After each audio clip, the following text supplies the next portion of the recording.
Gracias, señora presidenta.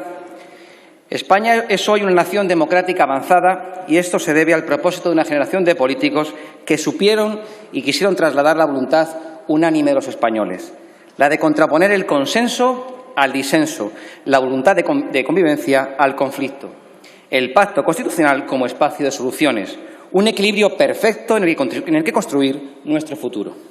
Lamentablemente, todo lo que tantas personas comprometidas ayudaron a crear durante la transición, incluidos los comunistas de Carrillo, hoy está en riesgo.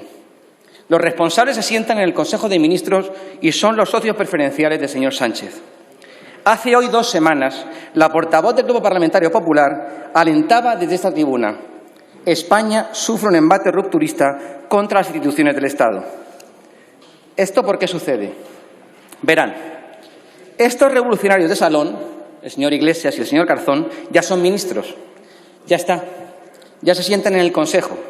Pero en lugar de trabajar buscando el bienestar y el progreso de los españoles, disimulan. Y lo hacen creando problemas donde no los hay y apuntando a nuevos enemigos. Ahora toca al rey. Acosan al rey de España, que no se puede defender por imperativo legal. Por imperativo legal. Esa es la penosa manera que tienen de justificar una silla en el Consejo de Ministros. No es libertad de expresión. Ya no son solo dirigentes de un partido político. Son ministros del Reino de España, por mucho que les pese. Decía el señor Iglesias el 13 de enero en la zarzuela: prometo por mi conciencia y honor cumplir fielmente las obligaciones del cargo de vicepresidente segundo del Gobierno y ministro de Derechos Sociales y Agenda 2030, con lealtad al rey, guardar y hacer guardar la Constitución como norma fundamental del Estado. Lo ha incumplido todo.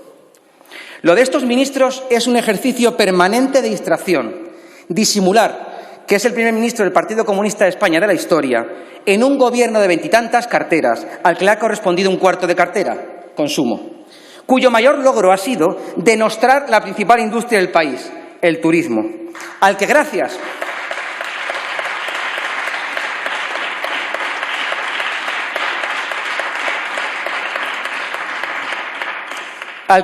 a sus imprudentes declaraciones ha perjudicado gravemente. Al otro lado, el vicepresidente segundo, el de la Agenda 2030, al señor vicepresidente al que no se le puede interrumpir.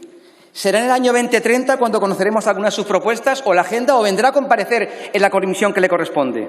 Lo suyo es disimular porque no les gusta trabajar. Son unos perfectos comunistas. Son solo palabras, palabrería. Escudo social, dicen. El ingreso mínimo vital no llega a quienes tienen derecho. La gente no cobra los ERTEs. La destrucción de empleo cabalga a sus anchas. 3,8 millones de personas se encuentran en esa situación. Y sus políticas nos sitúan a la cabeza de la recesión económica en Europa. Me gustaría dirigirme ahora a los diputados de la bancada socialista, que se presentaron por una de las 52 circunscripciones de nuestro país. Piensen en sus votantes. ¿Alguno de ustedes sería capaz de presentarse a las elecciones repitiendo lo que ha dicho el vicepresidente segundo o el ministro de Consumo sobre el jefe del Estado?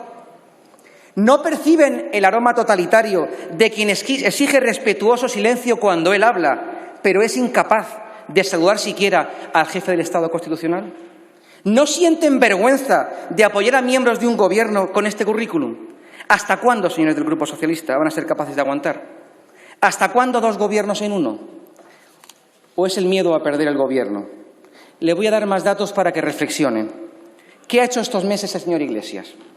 Ha puesto en el punto de mira a las fuerzas y cuerpos de seguridad del Estado, esas que han asistido a residencias que eran de su obligación y a las que él ignoró.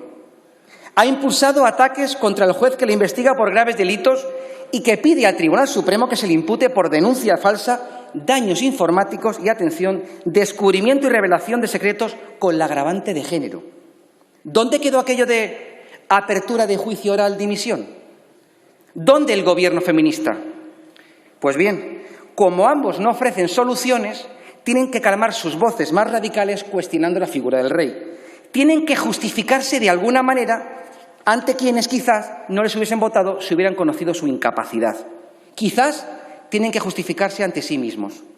Si es necesario, acabar con todo lo que ha tejido nuestro país durante la democracia. Lo que creo que les pasa es que no les gusta España. No les gusta España. El último despropósito del vicepresidente segundo es arremeter contra el Poder Judicial que le está investigando. la independencia del Poder Judicial y la separación de poderes, que junto al principio de legalidad nos hacen a todos iguales y nos hacen seres libres.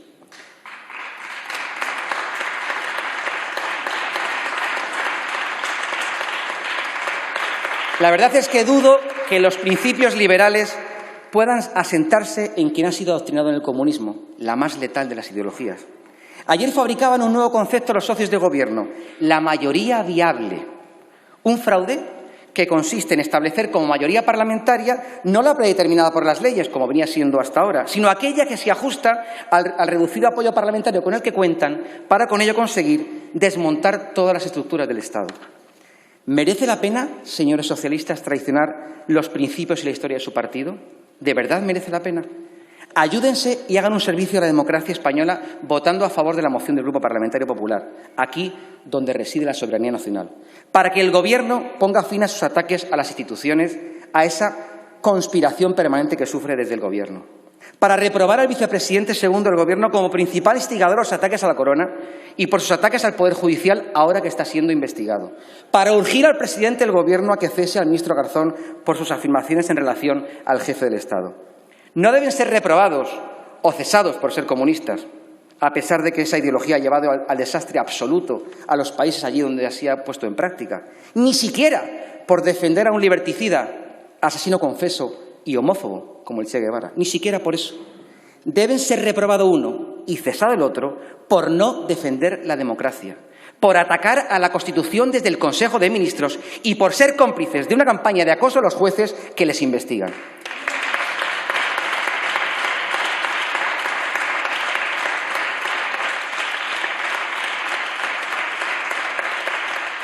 En definitiva, deben ser, insisto, no están aquí porque no han tenido ni el coraje ni el valor de estar presentes ante esta reprobación.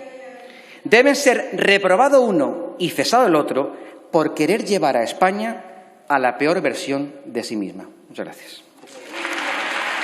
Muchas gracias.